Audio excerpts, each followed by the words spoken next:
Jack Welch, arguably one of the top CEOs on the planet. So I was doing a speaking event years ago, about 400 CEOs in southeastern US. There were two speakers that day, Jeff Immelt, who's the current CEO of General Electric, and myself. And I had time in the green room in the morning to talk to Jeff. And I asked him some questions. One was, what would Jack do in the area of people? And he drew this little picture. And he said every 6 months, Jack would draw this diagram on a piece of paper, and he would put all the names of his direct reports in one of these 4 boxes. And then he would take the names of all the people who reported to his direct reports, and he'd put their names in one of these 4 boxes. So if someone was down here, low results, low values, what would Jack do? You'd fire them, right? That's easy. Low results, low values, you're gone. Don't let the door hit your ass on the way out. Now what about up here? High results, high values. What would Jack do there? Maybe promote, maybe reward. Think 50 Shades of Grey. No, not beat them. No, handcuff them. Handcuff them to your company for at least 5 or 10 years. The guys are going, what the hell is that book about my wife was reading? I read all 3. Read them. Great books. Now, you handcuff the person to your company for at least 5 or 10 years, and it's different for every A player. Let me give you an example. Let's say these first 2 rows are my A players out of this whole company. Everyone here works for me. These are my top 10 or 12 people that work here. For some, they want more results-only work environment. Some they want flex time, more vacation pay, equity, profit sharing, phantom stock. You want to do your executive MBA while you're running the program. You want more autonomy. You want more visibility with the press. You'd like to spin off a division and be CEO of it. You want to do acquisitions. You want more board roles and more visibility at the board. You want more vacation time. So we got 14 different ways to handcuff people. A handcuff is not a program. There's not a handcuffing program. You find out the 1 or 2 things that intrinsically really, really satisfies that person, and you make sure that you're doing that. Because it's not always more money. The thing that kept me at 1-800-GOT-JUNK for an extra 1.5 years that I wanted to be there was visibility with the press. I knew that when I left, the more visibility with the press that I had, the more speaking events that I'd been doing, the stronger my platform would be for the rest of my career. It wasn't about how much salary I got. It was about how much could the springboard be for me when I left. So think about how are you handcuffing your A players. What about someone down here in the bottom right-hand corner, someone with high values, low results? What do you do with them? Everyone says coach and train. Wrong answer. I used to say the same thing. Jim Collins gave us the clue to this. You get the right people off the or on the bus, the wrong people off the bus. You get everybody in the right seat. Because maybe the people in the bottom right-hand corner are in the wrong seat. We had a guy working for us, Christopher Bennett, one of the strongest cultural people I've ever met in my life. Incredible. But his job was coaching franchisees. His job was to take CEOs, people like you, and teach them how to run businesses. So he would coach 15 or 20 franchisees a year. Problem was, Christopher was dyslexic. He couldn't read, actually. His natural writing style was the reverse mirror image of letters. So he had to listen to all of the books. Our 330-page operations manual was in writing. He couldn't read it. So when he was out coaching franchisees, he was making it up. So the guy in Philly and Dallas and Chicago, they were all doing it differently based on how many beer Christopher had that day. Now, they all did whatever Christopher told them because he was such a strong speaker, but he didn't know what he was talking about because he couldn't read the manual. 2 years after us having to try to coach and train him, we realized he was in the wrong seat. So we moved him into PR.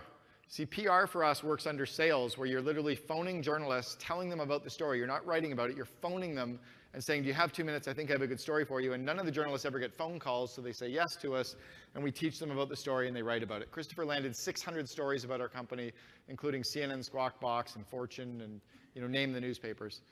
But you put someone in the right seat, and they'll excel. If they're in the right seat and they still need help, coach them, show them where they need to be, show them where they are, and coach them up that path using situational leadership. Now, what about if someone's in the top left-hand corner? What would Jack do with someone super high results and low core values? He'd fire them.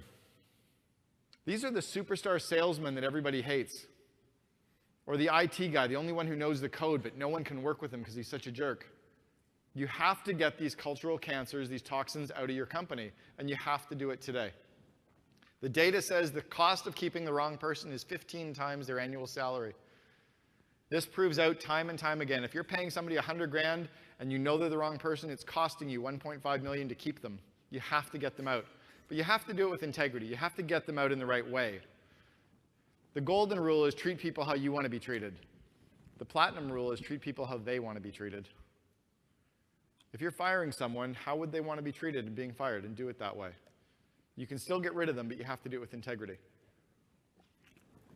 I was having breakfast years ago with a mentor of mine. It was Tuesday morning, 7:30 in the morning. We're sitting at Denny's, and he says, is there anybody you know you have to fire today?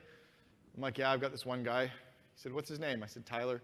He said, how long have you known you should fire Tyler? I'm like, I don't know, 6 months. He said, so why haven't you done it yet? And I started giving him all my reasons. He said, so basically, you're chicken? I went, yeah, pretty much. He said, when are you going to fire Tyler? I said, I don't know, I'll do it by Friday. He shook his head. I said, fine, I'll do it tomorrow. He shook his head. I'm like, fine, I'll do it today. He said, what time will you do it today? I said, I'll do it at 12 o'clock. He said, good, call me at 12:05. I'll be there for you because I know this is going to be a hard one. But you make darn sure you're there for Tyler. He said, every day for the last 6 months that you didn't fire Tyler, you crushed the will of a human being. Every day for the last 6 months, he came to work and you picked on him, you excluded him, you told him all the things he was screwing up on. He used to get all the praise, and now you've literally systematically, every day for the last 6 months, cut him down. He's expected to be fired probably for the last few months. You failed as a leader. So go back to the office, fire Tyler, do it at noon, and call me. But you make darn sure you're there to mentor him until he's back on his feet because you failed for the last 6 months. So I paid for breakfast. I drove back to the office, like a 1.5-minute drive. Put my bag down. It's 8 a.m. I turned to Tyler. I said, can I grab you for a sec? We walked into one of the boardrooms. I closed the door. And I turned. We were both still standing. And I was about to say something, and we both started to cry. And Tyler spoke before I spoke. And Tyler's first words were, what took you so long? I told my mom 3 months ago you were going to fire me. I've waited for 3 months for you and Brian to make this decision. He goes, I'm the guy that got us on Oprah, remember?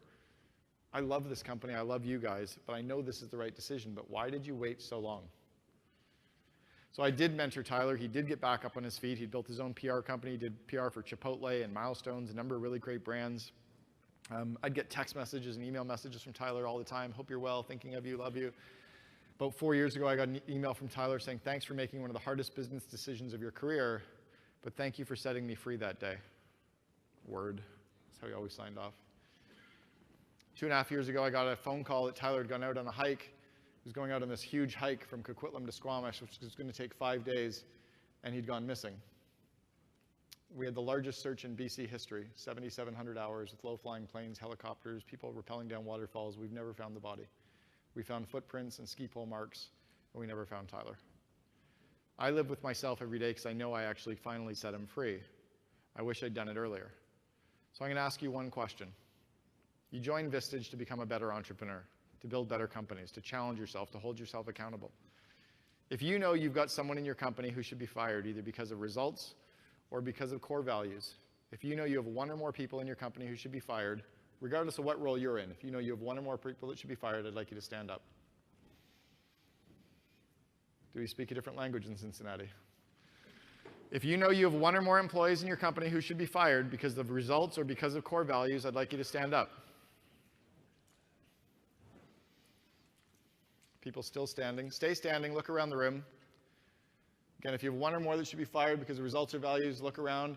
If you're a forum chair and you know there's someone in your Vistage group that shouldn't be there because of results or values, maybe you should stand up too. Here's what I'd like you to do though. Everyone look around the room. Everyone look around the room.